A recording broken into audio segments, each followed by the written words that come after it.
Salut à tous, on se retrouve aujourd'hui pour parler du Paris Saint-Germain ce lundi 6 octobre et on commence tout d'abord avec le match hier soir, le match de Ligue 1, le déplacement du côté du LOSC, score final 1 partout, c'est dommage parce que le Paris Saint-Germain menait 1-0 grâce à un magnifique coup franc direct de Nuno Mendes en pleine lucarne, quel but Avant l'égalisation d'un ancien Parisien, Ethan Mbappé a été buteur en toute fin de rencontre et du coup partage des points, donc c'est terminé sur la pelouse de Pierre Mauroy, donc les deux équipes se quittent sur un match nul maintenant, place à la trêve internationale bien sûr. Pendant une dizaine de jours, il n'y a plus de match pour le Paris Saint-Germain, mais on va parler bien sûr de cette rencontre, de ce nul.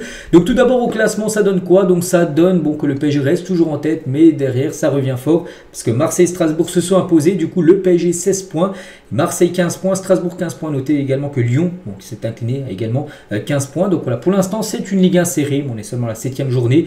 Le PSG a sur ses 7 premiers matchs 5 victoires, 1 nul, 1 défaite. Donc le début de saison est plutôt bon bien sûr, pas moyen bien sûr en étant premier de la Ligue 1, mais c'est vrai que tu aurais pu tout gagner. C'est vrai qu'il y a la place de gagner à Marseille, tu avais la place hier aussi, tu aurais tenu, tu aurais gagné. Bon voilà, tu es premier quand même de la Ligue 1 après cette journée. Et surtout les gars, c'est quand même un match nul obtenu avec une équipe totalement remaniée. On sait que du côté de Paris, il y a pas mal d'absents. Les Dembélé, les Doué, Kvaratskhelia, il y avait qui d'autre, João Neves, Marquinhos, tous ces joueurs étaient forfaits pour la rencontre. Donc il fallait composer avec une équipe bis. Regardez quand même l'équipe. Moi, voilà, sur le 11, pour moi, il y a deux cadres, deux titulaires, même quand tout le monde est là. C'est Chevalier, bien sûr, le gardien, et Pacho. Sinon, tous les autres, pour moi, c'est plutôt des remplaçants. Même Bradley Barcola, parce qu'on sait qu'en attaque, c'est plutôt...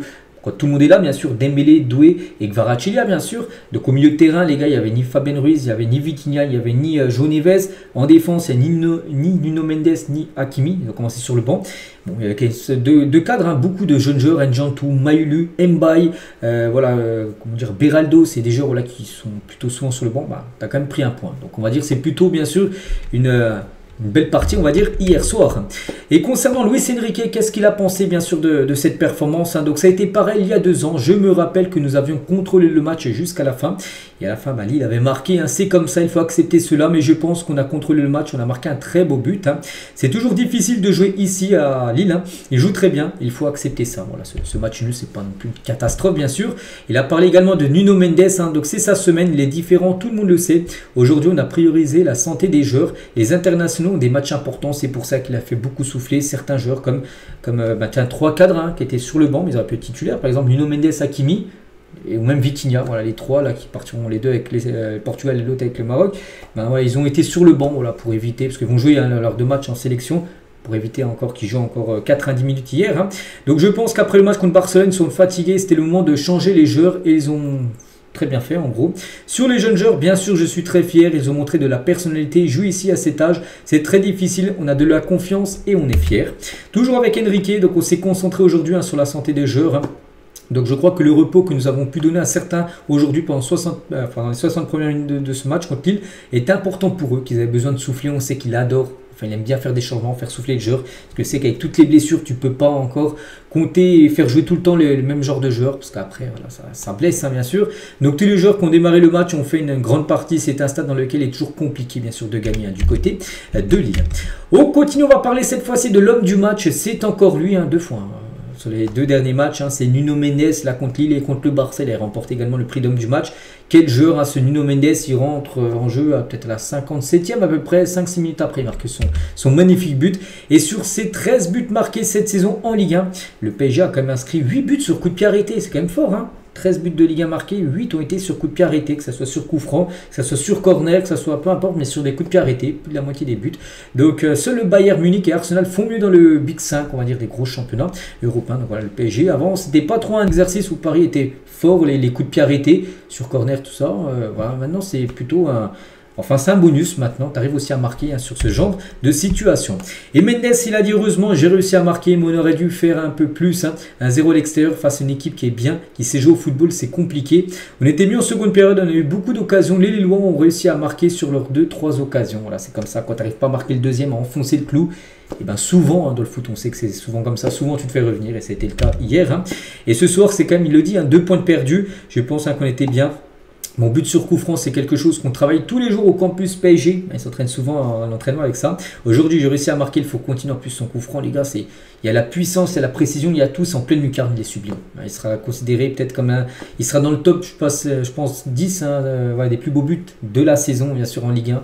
On verra tous les buts qui seront marqués. Voilà, magnifique but. Hein. Et maintenant, on se focalise sur nous, pas sur les autres. La trêve internationale a des joueurs blessés. Ça va être mieux pour eux. Voilà, de pouvoir souffler, bien sûr, hein, pour les joueurs, hein, bien sûr, qui ne peuvent pas jouer. Pacho également, conférence de presse. Hein, donc, c'est difficile parce qu'on prend un but dans les dernières minutes. C'est une équipe très offensive qui aime faire le jeu. C'est des choses hein, qui arrivent dans le football. Il faut qu'on s'améliore encore collectivement. Maintenant, on va récupérer, partir, bien sûr, en sélection. On est à Barcelone il y a quelques jours. Hein. Maintenant, là, à Lille. Mais c'est le haut niveau en première mi-temps. On a manqué un peu d'intensité dans le pressing. Voilà ce qu'a pu dire William Pacho maintenant qui part hein, du côté de l'Équateur pour ses 2 prochains matchs. Hein, qu'on parlera bien évidemment pour lui. Concernant les notes de ce Lille Paris Saint-Germain, donc nous ce qui nous intéresse c'est côté bien sûr parisien.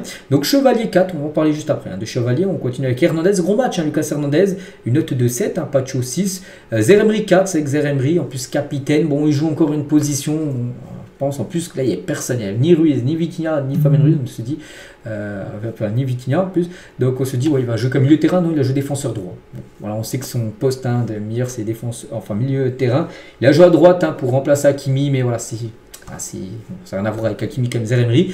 Bon, il a joué où il a demandé de jouer, hein, Luis Enrique, donc Ramos, hein, c'est décevant encore une 2-3, Ramos les gars, regardez, quand il est titulaire, il sort des matchs comme ça, et quand il rentre en cours de jeu, regardez contre le Barça, ben, il marque.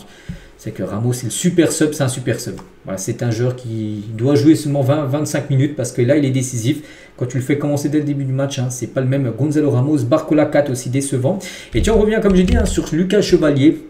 Donc voilà, PSG Info, ils ont mis, va-t-il suivre la tradition des gardiens français au PSG? Les rivaux Landreau, Letizia, Alonso, inquiétant parce que c'est vrai que c'est pas non plus catastrophique, mais c'est inquiétant, on va dire. Parce que oui, sur le but, il y en a qui disent qu'il peut pas faire grand-chose parce que là, je sais même pas si c'est les déviés. Hein. J'ai vu plus le but au ralenti, ça passe entre les jambes de Beraldo.